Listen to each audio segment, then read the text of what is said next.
So this is another reason why he comes as Chaitanya Mahaprabhu.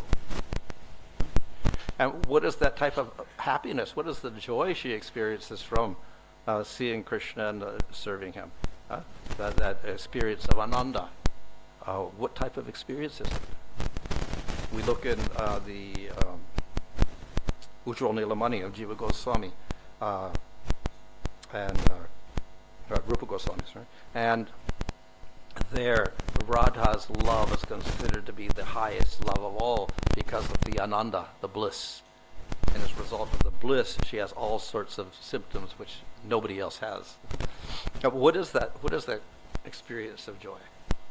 So he takes the role of Radha to experience that joy. So this is the esoteric reason why Chaitanya Mahaprabhu appears. It's Krishna experiencing the mood of Radha. So of course there is other reason like spreading Nam Sankirtan, etc. But his internal reason is this. So that's explained in the Chaitanya Charitamrita. So therefore, Krishna decides to take another form, and he takes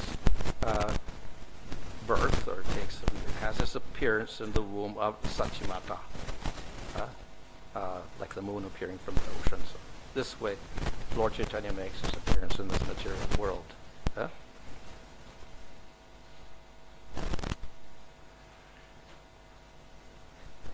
Okay, so, here. Oops. Okay, I see it probably it's too light.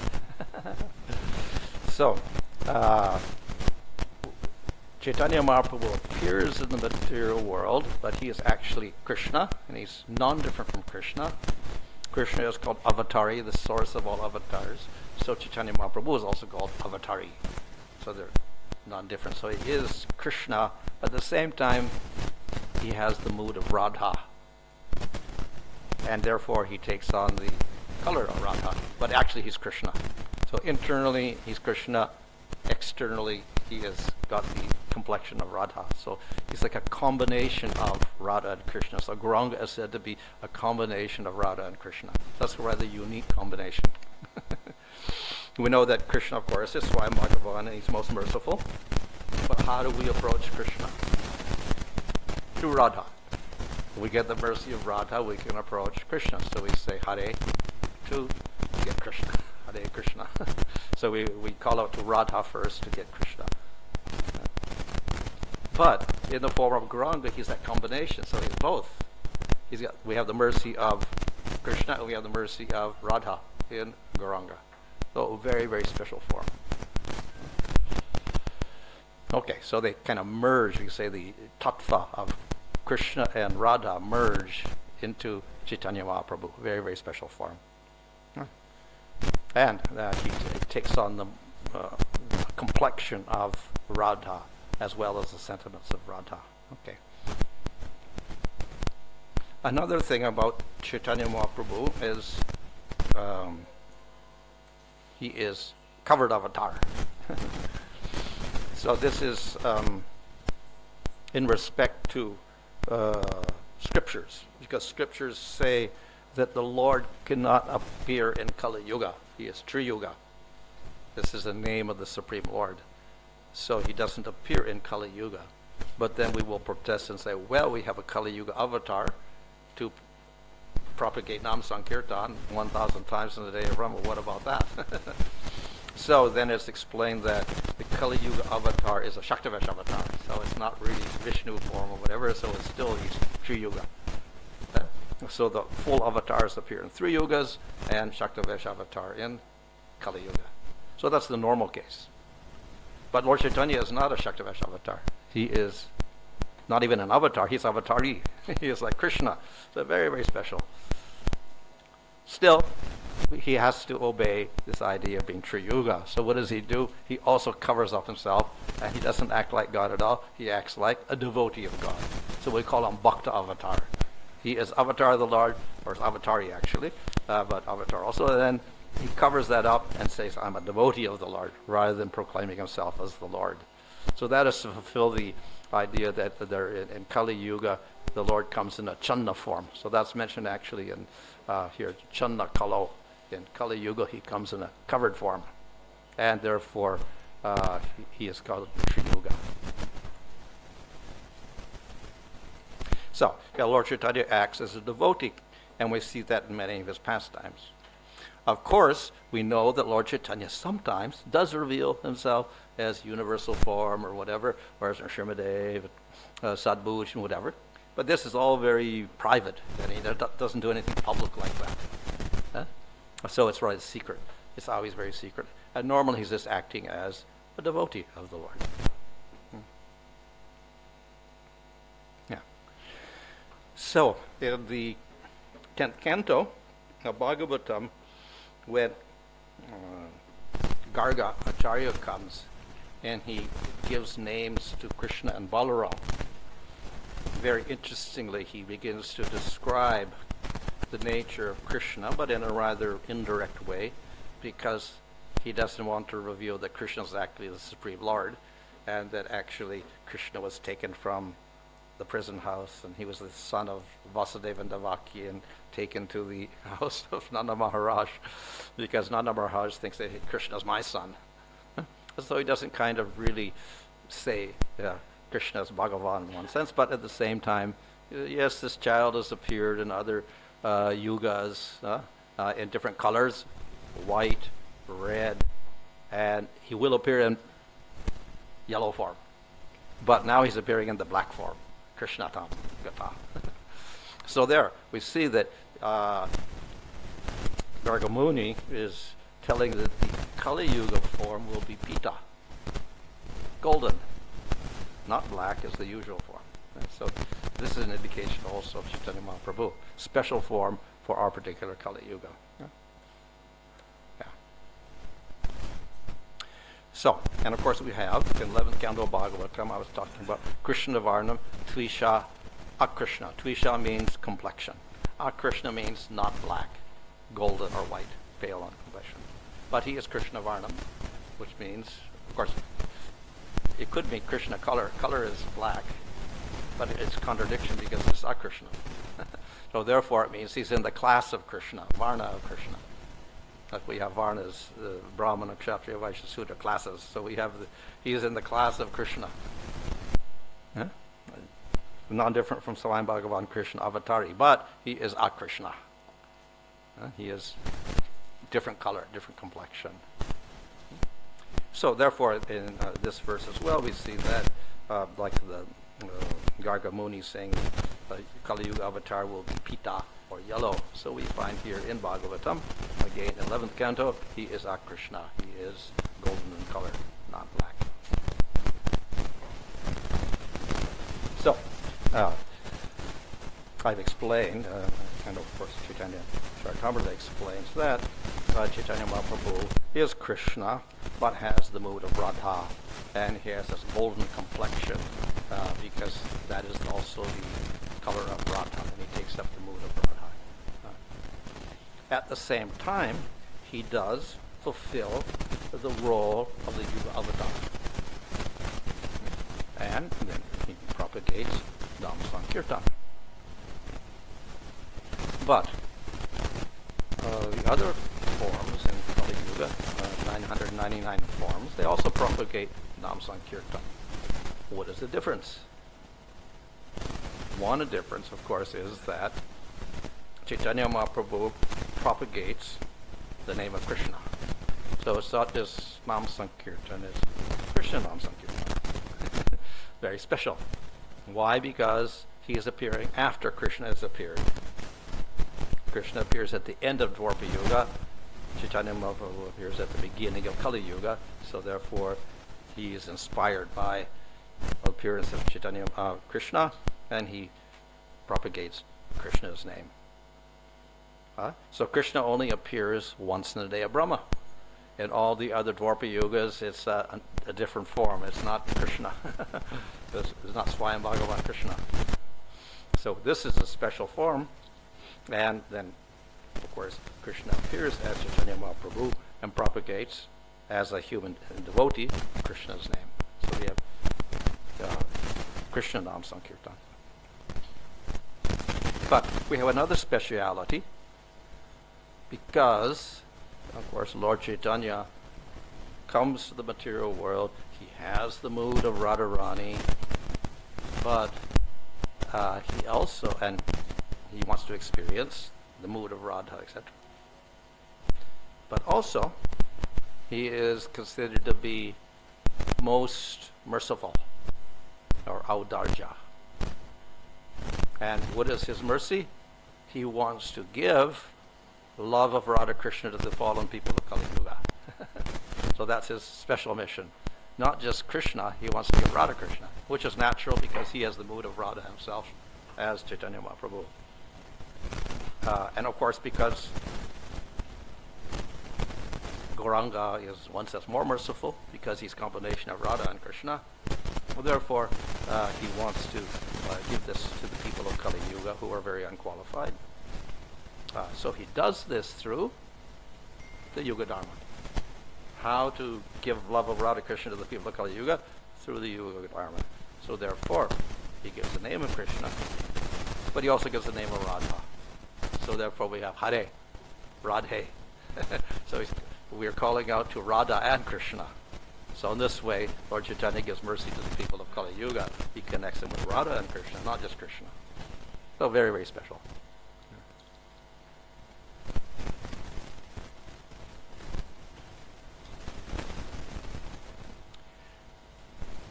So every day we chant the Panchatattva mantra. And in Chaitanya Charitamrita, this Panchatattva is also explained in the first part of the work. So we have Chaitanya Mahaprabhu, but he is not alone. Of course, that's natural, because when the Lord comes, the Lord never comes alone. When Krishna comes, he comes with all of his associates, mother, father, gopis, and gopas, etc. So, Chaitanya Mahaprabhu is non-different from Krishna. So naturally, he also appears with all of his devotees. So we have special devotees. Now, there's thousands and thousands of devotees of Chaitanya Mahaprabhu when he appeared, but we have special devotees. So around Lord Chaitanya, we have these other four to make a total of 5 personalities. And of course, we have our mantra Panchatattvatmakam Krishnam Bhakta Rupa Swarupa. So this describes the nature of these 5 persons. Who are they? But we will see they're all bhaktas. Bhakta Rupa, Bhakta Sarupa, Bhakta Avatara, Bhakta, Bhakta Shakti.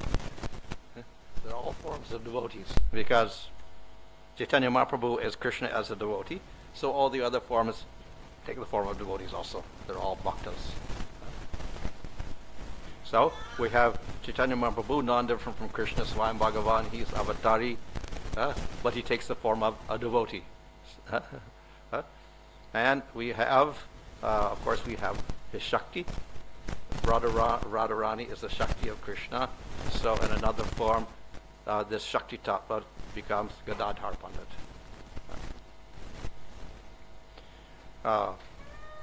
Krishna expands himself in different ways. The one expansion, of course, are expansions of what we call Swamsa, forms who are non-different from him, because they're also Supreme Lord, like Balaram, and we have Vishnu forms in the spiritual world. So the first form, the first expansion from Krishna is Balaram. And then Balaram expands into Shankarshan and other forms.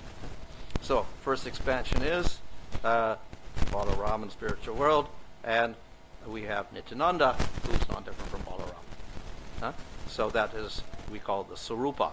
Non-different from Krishna is the Sarupa, Balaram. So the same, we have Bhakta Sarupa, that is Nityananda Prabhu.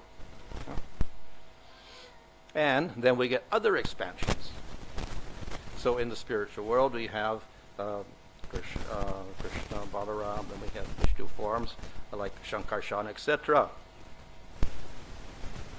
And one form of Shankarshan called Mahashankarshan, or Mahavishnu, he is the one who manifests all the material worlds and injects all the jivas into the material world. So this is the Purusha avatar, first Purusha avatar. And that Purusha avatar becomes Advaita Acharya. So he's non-different from Mahavishnu. Huh? So he's the avatar. So he's called Bhakta avatar. So in this way we have 4 entities. 5th entity is the devotee of the Lord. We have many devotees of the Lord. But among the devotees, we have, of course, regular jivas. We also have special jivas. These are called Shaktivesh avatars. So they are eternally endowed with the Lord's power of some sort. So Narada Muni is very special because he has the power of bhakti. But he's a jiva. But he's eternally. He's got this special power to propagate bhakti in all the different universes and expand himself in all the universes at all times and propagate bhakti and kirtan. So, a special jiva. So this becomes Shivas Pandit. He is special jiva, devotee of the Lord, propagating bhakti and nam kirtan. So these are the members of the Panchatattva. Okay.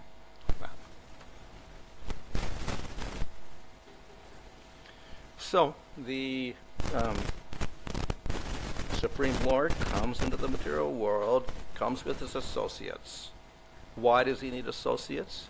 Because the Lord's essence is rasa, and rasa gives rise to bliss. So the Lord always has to express his bliss. The Lord does this through his associates. So Krishna comes with his associates, and he has various pastimes, and manifests bliss, and gives bliss. Right? So that bliss is expressed through the different rasas, different relationships. So, of course, Krishna has a relationship with Balaram. That's a friendly relationship, Sakya. Yeah? So that relationship is also there with Chaitanya Mahaprabhu and Nityananda Prabhu. So they have Sakya Rasa. And if you read Chaitanya Charitamrita, you will see that Nityananda and Lord Chaitanya have many different pastimes in which they act in a very friendly manner, a very joking manner, just like in Vraja in the spiritual world, Krishna jokes with the cowherd boys, and they eat together in the forest, and they're exchanging food and joking all the time. So this was the mood of Chaitanya and Nityananda. Often they joke together in a Sakyarasa mood. Like that. If you read the story of Panihati there, you'll see, of course, Lord Chaitanya was not personally present, but Lord Chaitanya, Nityananda called him in the mind, and then he was talking to him and feeding him and joking with him during the Panihati festival, and feeding him various types of food. So this is an example of the relationship of Lord Chaitanya with Nityananda Prabhu, one of Sakya Rasa, like that, just as cowherd boys in Vrindavan have picnics. So Nityananda had picnic with Lord Chaitanya in Panihati. So Advaita Acharya has a very special role to play. Actually, he was present when Lord Chaitanya was born. He and Haridas Thakur understood the appearance of Lord Chaitanya during the lunar eclipse, and they were very, very eager, and they celebrated because they understood that the Lord had appeared. So Advaita Acharya is said to be the cause of the appearance of Chaitanya Mahaprabhu. So it's described that he took tulsi leaves at Ganga water, and he worshipped Shalagram Shila, and he was praying for the Lord to appear to deliver the people of Kali Yuga. Like this. So, therefore, he is we say, the direct cause of the appearance of Chaitanya Mahaprabhu. He called him, you must come to the material world now. So he was the direct cause. Of course, we have other causes, but this was the direct cause. So, he is the cause of calling the Chaitanya Mahaprabhu the material world. He is identified with Mahavishnu. And who is Mahavishnu? he is the one who manifests and creates all the universes. He injects all the jivas into the universes, and through him we get expansion of all the avatars into the universe. So he is the cause of mercy to the jivas by spreading the avatars within the universe. So just as Mahavishnu is the cause of the avatars, so Advaita Acharya is the cause of Krishna coming by calling him out, telling him to come into the material world. So Gadadhar Pandit is Shakti of the Lord, that is Hladini Shakti, non-different from Radha. So Hladini Shakti is the best part of the internal energy and very closely related to Supreme Lord himself, because Ananda is the main quality of the Supreme Lord. So therefore Hladini Shakti is always with Supreme Lord. So Lord Chaitanya is there, and Gadadhar Pandit is the Shakti Tattva. However, Lord Chaitanya is hidden. He doesn't show himself as Krishna with a peacock feather and flute, doesn't pretend to be Krishna. He acts as a devotee. And Gadadhar Pandit does not act like Radharani, also acts as a devotee. So though we say there is Madhurya Rasa between Gadadhar and Chaitanya Mahaprabhu, it's not explicit. So we don't see a relationship like that. But we have great affection between them, such that Gadadhar Pandit went to Puri and stayed with Lord Chaitanya for the rest of his life there. He never left Puri. So very, very close connection. We do have a few deities at that time made of Gaur Gadadhar, which are still present. And the Yog Pit also, we see there's a Gaur Gadadhar deity, so that represents Radha and Krishna, but in a different form. Both of them are devotees. And as I said, Srivas Pandit is Narada Muni, Shaktavesh avatar, who propagates bhakti, so he's the devotee. Of course, we say that Radharani is also a devotee, but Narada Muni is a jiva, who is a devotee of the Lord. So his special power, his Shakti Avesh, is bhakti, spreading bhakti. So this is what Srivas Pandit does. He spreads bhakti to all the people. Yeah. How does he do that? If we see in Chaitanya Charitamrita, when Chaitanya Mahaprabhu began the Sankirtan movement after he went to Gaya and got Diksha, and he came back, he was suddenly chanting the name of the Lord and doing Kirtan. He did that in Srivas Pandit's house. So every night, all the devotees would gather in Srivas Pandit's house. They would lock the doors outside so no one could come in, and all night they would be doing Kirtan. So, in this way, Srivas Pandit was encouraging the Sankirtan movement from its very beginning stages. So his house was the origin of the Sankirtan movement. If you go to the Srivas Pandit's place now, you can see the deities are there, the dancing forms of the Lord Chaitanya and all the other devotees there. At one time, in Srivas Pandit's place, the Lord sat on the throne of Vishnu, and then all the devotees began to worship him, and then they understood, Supreme Lord. But this is all closed out, people could not see. So he did reveal himself as the Lord, and they all worshipped Chaitanya Mahaprabhu as Supreme Lord, but nobody could see that. So that's also there. If you go to the Yog Pit around that area, you'll see this. At Srivas Angan, you'll see the forms there of Chaitanya Mahaprabhu sitting on the throne and being worshipped. And that's also represented in our Arti song. So in our Arti song, we're saying on the one side, the right side is Nityananda, the left side is Gadadhar, nearby is Advaita Acharya, and Srivas is holding the umbrella. So that's what you see there in that picture. That's the Srivas Angan. So, like that, Srivas Angan is there. How much time do we have? 5 minutes? 5 minutes, okay. Okay. So, besides, we have the Lord Chaitanya and the 4 other members who are very, very important Um, they became, of course, leaders of preaching groups in Bengal, and they spread out from there. So Nityananda was a great preacher, Advaitacharya and Srivas Pandit were all preaching. But there were other associates also. We have associates in Navadvip, we have associates in Puri, we have associates in Vrindavan. So Lord Chaitanya had a whole group of devotees doing different things. And they also are identified with persons or devotees in Krishna's Leela, because Lord Chaitanya is non-different from Krishna, Nityananda is non-different from Balaram. So then we have other persons also. So we have Nanda and Yasoda, etc., parents, etc., and we have Krishna as a child. So similarly, we'll have Jagannath Mishra and Sachimata as the parents. And of course the grandparents are also there, Upendra Mishra and Kamalavati. And then Chaitanya Mahaprabhu is the child. So they're in Vatsalya Rasa, Jagannath Mishra and Sachimata, just like Nanda and Yasoda. So Vasudeva and Rohini gave birth to Balaram.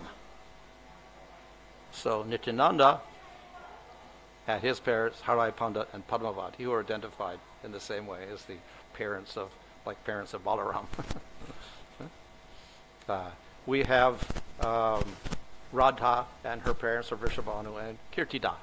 So we've got Gadadhar Pandit, and it's not parent in this case, but the guru, Pundarik Vidyanidhi, is considered to be like the parent, and his wife Ratnavati. So they're like Vrishabhanu and Kirtida to Gadadhar.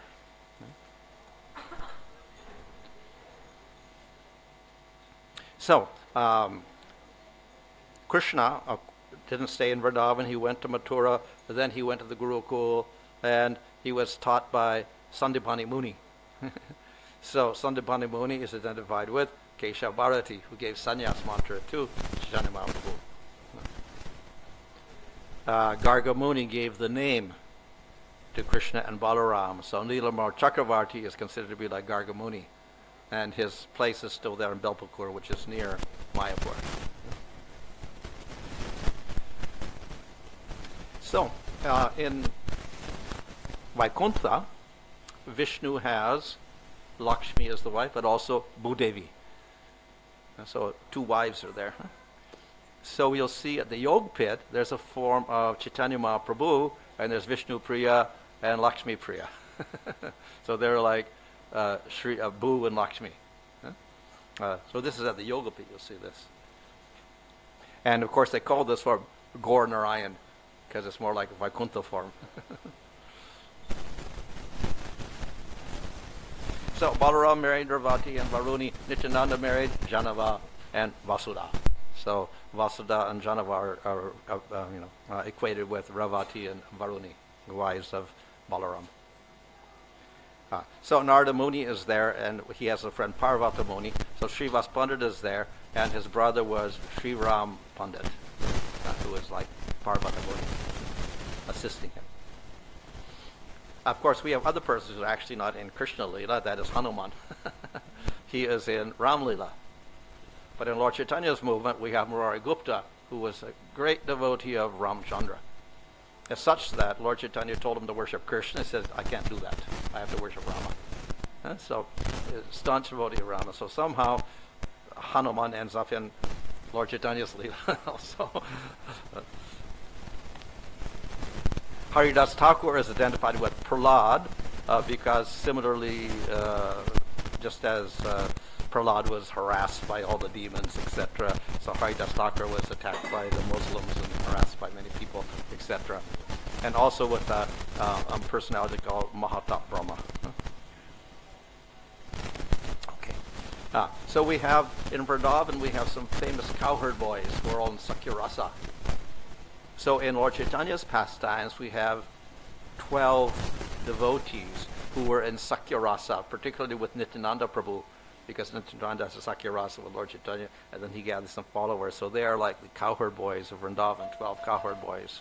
So in this way, Lord Nityananda had all these different devotees in Sakya Rasa.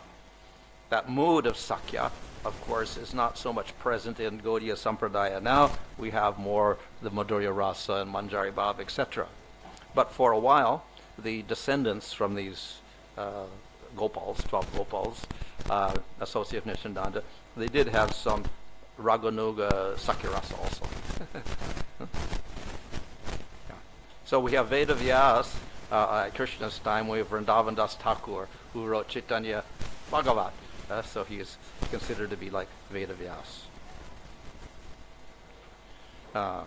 We have Brihaspati, the priest of the Devatas, and he became Sarvabhauma Bhattacharya, lived in Puri. We have Ramananda Roy. He's a complex character, and he is a combination of Arjuna Gopa, who's a cowherd boy in Vrindavan, also Lalita, and a gopi called Arjuniya Gopi. So he is a combination of 4 personalities. We have the Astasakis in Krishna's pastimes. And we have the Manjaris in Vrindavan, the Goswamis. So, of course, the gopis are largely persons from in the Puri pastimes of Lord Chaitanya, and Manjaris are those in Vrindavan who stayed at some distance from Lord Chaitanya. So in this way, we have all sorts of associates of Chaitanya Mahaprabhu who are actually identical with the associates of Krishna in Vrindavan. Okay. So we have many different forms to worship. Many people worship Devatas, and then people worship Vishnu. But at the top we have Narasimha, Rama, and then finally Krishna. He is considered to be Swayam Bhagavan. He manifests all the qualities of all the rasas in full. So by worshipping Krishna, we get the topmost rasa. We have all sorts of rasas with Krishna. We have Dasya, Sakya, Vatsalya, and we have Madhurya. But at the top of Madhurya, we get Radha and Krishna, the ultimate combination of that produces Madhurya rasa. So they're topmost. And they combine in Chaitanya Mahaprabhu. So Chaitanya Mahaprabhu is the essence of bliss in the spiritual world. And how does he communicate it? Through Nam Sankirtan. So this is the simple process for people of Kali Yuga to get the highest rasa in the spiritual world. So Lord Chaitanya has spread Hare Krishna mantra. Hare represents Radha, calling out to Radha, and we call out to Krishna. We call out to Rama, it's not Ramchandra, it's also Krishna, one who gives enjoyment to Radha. And what do we call for? Not for material things, not for liberation. Engagement in Krishna's service. That's the pure bhakti that is presented. Okay, Hare Krishna. Finish?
Hare Krishna, Krishna Krishna, Hare Hare, Hare Rama,